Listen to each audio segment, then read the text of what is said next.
भक्ता एकांतिनो मुख्याः। वह भक्त जिसके लिए भगवान सर्वोपरि है, जो भगवान को भक्ति के कारण निरंतर स्मरण करता है, वही उत्तम है।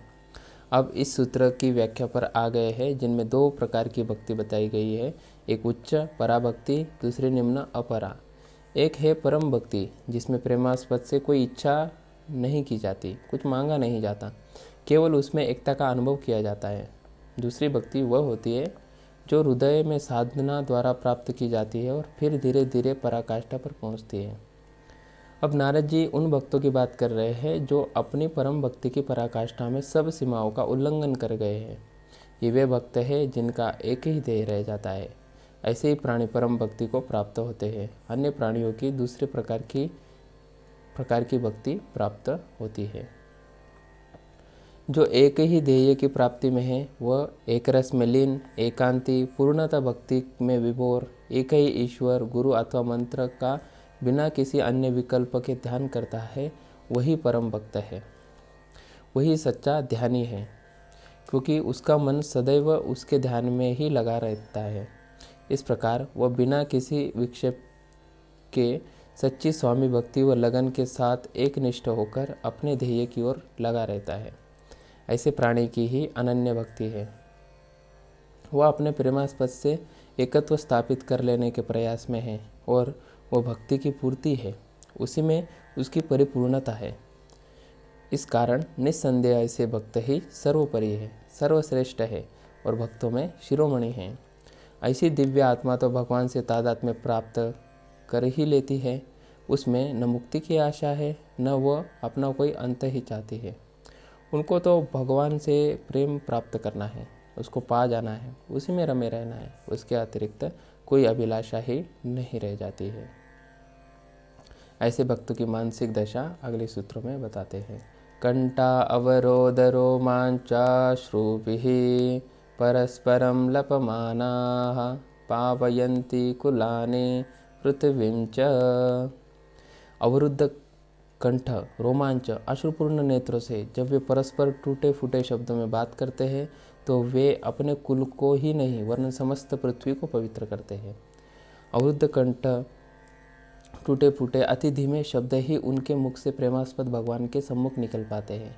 उसका स्मरण करने से हृदय में रोमांच हो जाता है, उसका शरीर कंपित होने लगता है, सारे वातावरण में ही एक अजीब शांति छा जाती है, एक उन्मुक्त कर देने वाला आनंद छा जाता है। जब ऐसे भक्त परस्पर मिलते हैं और अपने प्रेमास्पद भगवान की चर्चा करने लगते हैं, तो उनकी भाषा ही विचित्र होती है। उनका शरीर उनके हृदय के प्रेम को सहन नहीं कर पाता, वो उस प्रेम के बोझ में टूट जाता है। उनके नेत्रों से अश्रु बहने लगता है, शरीर में रोमांच हो उठता है, कंठ अवरुद्ध हो उठता है। वे एक दूसरे को पकड़कर उन्मुक्त होकर नाचते हैं, क्योंकि उनका हृदय तो भगवान के श्री चरणों में प्रेषित हो चुके हैं। वास्तव में वे ये जानते ही नहीं कि अपने भावों को व्यक्त किस प्रकार करें।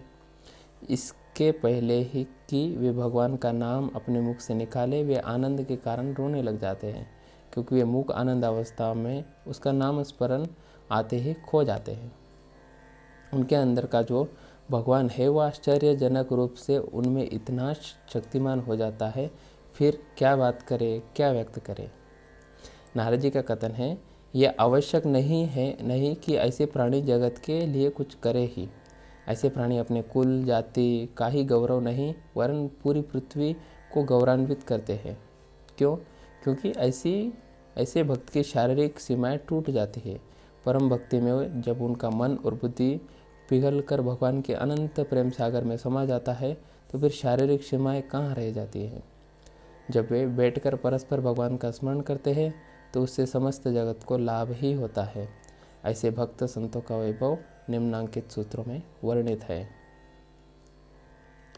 तीर्थी कुर्वन्ति तीर्थानि, सुकर्मी कुर्वन्ति कर्माणि, सच्चाश्री कुर्वन्ति शास्त्राणि। तीर्थों को भी तीर्थ करते हुए, सर्व कर्मों को सुकर्म की श्रेणी में लाते हुए, स्वयं शास्त्रों को प्रामाण्य देते हुए वे विचरण करते रहते हैं। वे प्रेमोन्मत्त भक्त जगत में विचरण करते हैं। उनके प्रेम की उन्मत्त तरंगे, उनका दिव्य व्यक्तित्व तीर्थों को पवित्र करता है। वे ही है जो तीर्थों को पवित्र करते हैं, वे ही है जो तीर्थों को पावन करते हैं। वे ही कर्मों को सुकर्म कर्म में परिवर्तित करते हैं, कर्मों को सुकर्म करते हैं। ऐसे दिव्य पुरुष दुर्लभ है, परंतु दुर्लभ बुद्ध, क्राइस्ट, शंकर, विवेकानंद ही जगत पर कृपा करते हैं और संसार के प्राणियों में दया भाव भरते हैं। वे इस विभत्स संसार में प्रेम की एक लहर भर देते हैं, एक भ्रातृत्व भावना का उदय कर देते हैं। क्षमा, दया, सहिष्णुता बढ़ाकर समस्त जगत की वासना को शुद्ध कर देते हैं। इस प्रकार उनके अवतरित होने मात्र से प्राणी मात्र का भाग्य बदल जाता है।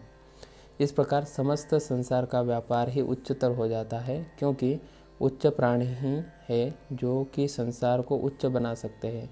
झगड़े, घृणा, संघर्ष का स्थान शांति, प्रेम, समृद्धि ले लेती हैं। समाज में इन लोगों के कारण ही शास्त्रों का अर्थ भी हमें कुछ ग्राह्य होता है, नहीं तो शास्त्र एक स्वप्न लोक की बात बनकर रह जाते हैं, जिनका कोई भी दिग्दर्शन ही नहीं कर सकता।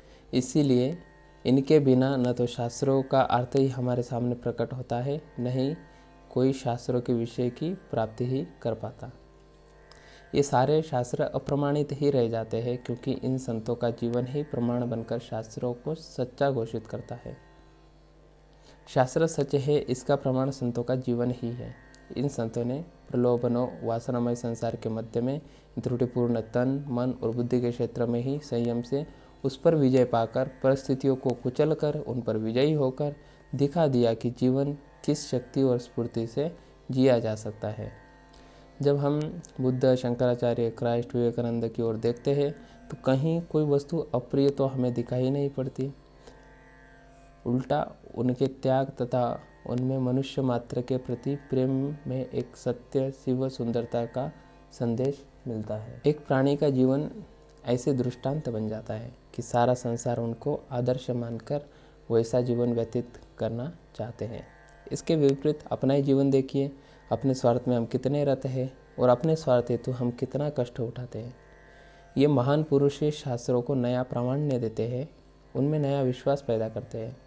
उनकी जीवनी को देखकर उनके बाद आने वाली पीढ़ियाँ वह समझती है कि शास्त्र कोरी कल्पना नहीं है, उनके अनुसार जीवन जिया जा सकता है। एक शास्त्रों में एक शक्ति है, इन प्राचीन शास्त्रों में एक महान सत्य है। ये महान सिद्ध पुरुष मनुष्य मात्र की अनुकंपा के साथ सेवा करते हुए तथा उन्मुक्त होकर भगवान का स्मरण करते हुए विचरण किया करते हैं। इस प्रकार सर्व कर्मों को सुकर्म करते हुए, शास्त्रों को प्रमाणित करते हुए जीवित रहते हैं। ये महापुरुष शास्त्रों को प्रमाणित क्यों करते हैं? तन्मयाः, उसमें तन्मय होकर, क्योंकि ये उसमें तन्मय होते हैं। साधक को शंका हो सकती है कि नारद जी व्यर्थ ही भक्त पुरुषों की इतनी प्रशंसा कर रहे हैं। यहाँ सूत्रकार इस शंका का यह कहकर स्वयं समाधान कर रहे हैं कि सिद्ध पुरुष उसमें ही तन्मय है, उन्हीं में लीन है। इसके हृदय में अहंकार का स्थान स्वयं भगवत कृपा से भरा हुआ है। उनके हृदय में स्वार्थ का लेश मात्र भी स्थान नहीं है। जब मन का और इसकी वासना का ही पूर्ण नाश हो चुका है, जब भला इच्छाओं का हृदय में स्थान ही कहाँ रह सकता है।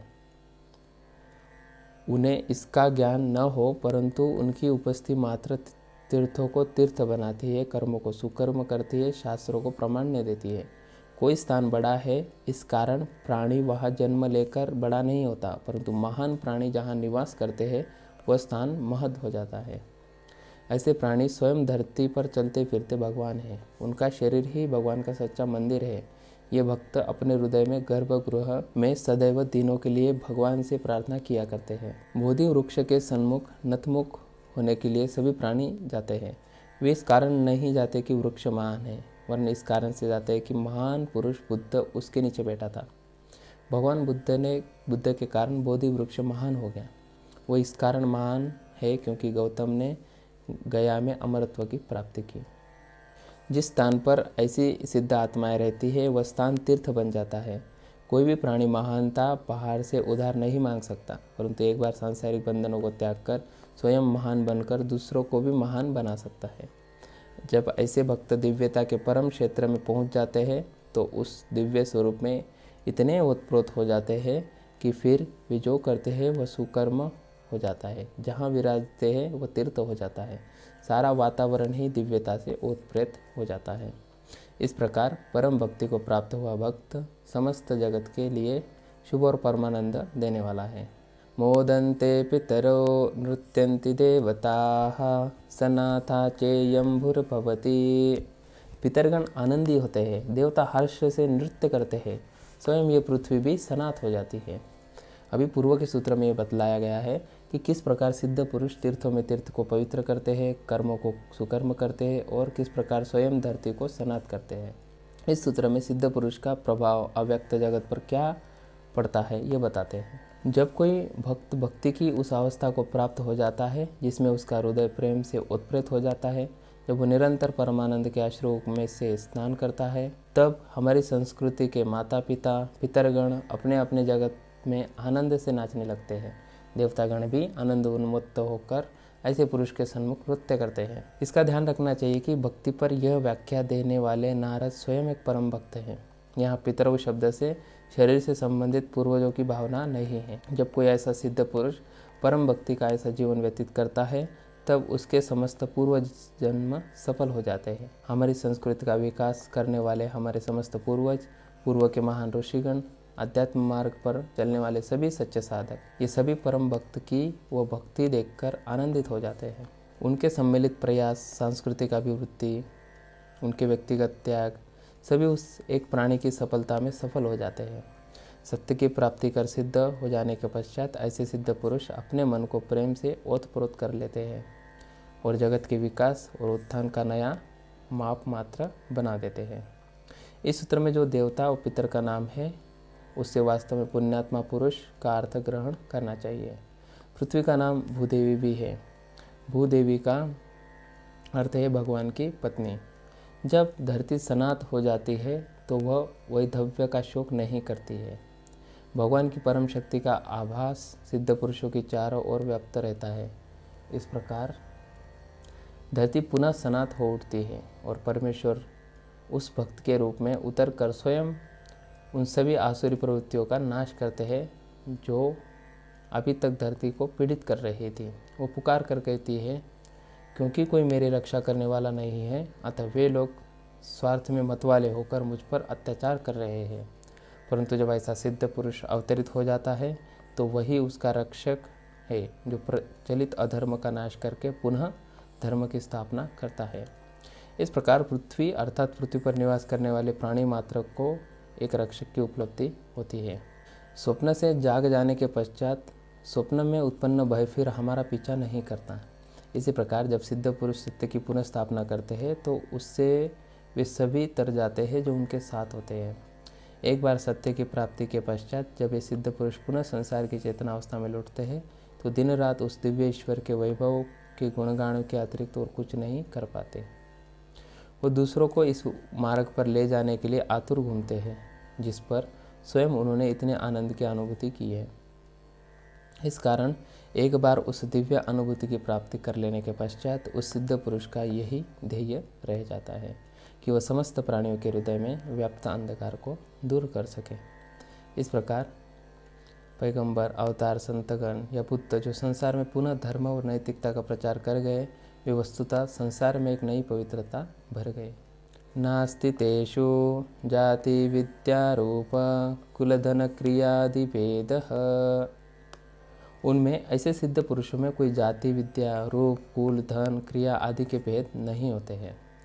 कालावधि में इस प्रकार के सिद्ध पुरुष जो हमें प्राप्त है, चाहे क्राइस्ट, रामकृष्ण परमहंस, विवेकानंद, बुद्ध, शंकराचार्य, रामानुज या मध्वाचार्य ही क्यों न हो, उन सब में परस्पर कोई भी भेद नहीं है। सत्यम शिवम सुंदरम के पूर्ण दर्शन मिल जाने के बाद उनमें वो पृथक होने का भाव ही नहीं रह जाता। हम साधारण सांसारिक प्राणियों में होता है, वह हमारी जाति का नहीं है, मैं उससे अधिक ज्ञानी हूँ, वह दुबला है, मैं मोटा हूँ, वो हमारे समान चिकित्सक नहीं है, फिर हम में उसमें क्या समानता है। ये सब भेदभाव जो हमारे मन में है भिन्न भिन्न स्तर पर विभिन्नता पैदा करते हैं, चाहे वह जाति हो, विद्या हो, रूप हो, कुल या फिर क्रिया हो। मनुष्य जब तक मन और बुद्धि का आश्रय लेकर कार्य करता रहेगा तब तक इस प्रकार के भेदभाव को उठना स्वाभाविक है। जब विभाजित करने वाले साधनों से जगत को देखा जाएगा तो जगत वैसे ही लगेगा। परंतु जब एक बार इन साधनों के परे पहुंच जाओ और असीम परमेश्वर की शांति हृदय में व्याप्त हो जाए तो फिर सीमित जगत के इन भेदभावों के लिए कहीं स्थान नहीं रह जाता है। उस भक्त का हृदय सारे जगत को अपने प्रेम में समेट लेता है। इस कारण ज्ञानियों में कोई भेदभाव नहीं होता, क्योंकि सत्य की ज्योति का एक ही रूप सबको ज्ञात होता है। ऐसा क्यों? यतस्तदीयाः, क्योंकि वे उसी प्रकार के ही है। एक सच्चे भक्त को सब अन्य प्राणी अपने परमेश्वर के प्रतिरूप ही दिखाई पड़ते हैं। एक सिद्ध प्राणी को समस्त जगत में अपनी आत्मा या अपने आराध्य देव ही व्याप्त दिखाई पड़ते हैं। ज्ञानियों के लिए जब परमेश्वर ही सब जगह है, वह अपनी इच्छा से अपने को हरिजनों में व्यक्त कर ले या नामी कलाकार, वैज्ञानिक व साधु या संत बना ले। उनके अनुसार तो सारी सत्ता का आधार एक ही है। इसीलिए वे कोई भी घोषणा करे, किसी भी भाषा में करे, किसी कर्म में विश्वास करके करे, किसी भी रूप में करे, सभी इस एक ही सत्य को प्रतिपादित करती है कि श्री नारायण ही सब में है, वे ही सब कुछ है। जो सिद्धि की परम सीमा पर नहीं पहुँचे, वे भेदभाव उन्हीं के लिए है। इस कारण सिद्ध जन जानते हैं कि सब उसी में स्थित है, सब उसी को जानते हैं। यही उनकी अंतिम घोषणा है। इस कारण इन सिद्ध प्राणियों में भाव नहीं आता कि कौन परम सिद्ध है और कौन कम सिद्ध, क्योंकि वे केवल एक दूसरे में परमेश्वर को ही देख रहे हैं। वो भाव तो उनके निम्न वर्ग के शिष्यों द्वारा उठाया जाता है, जो अभी स्वयं सिद्ध होने से बहुत दूर है।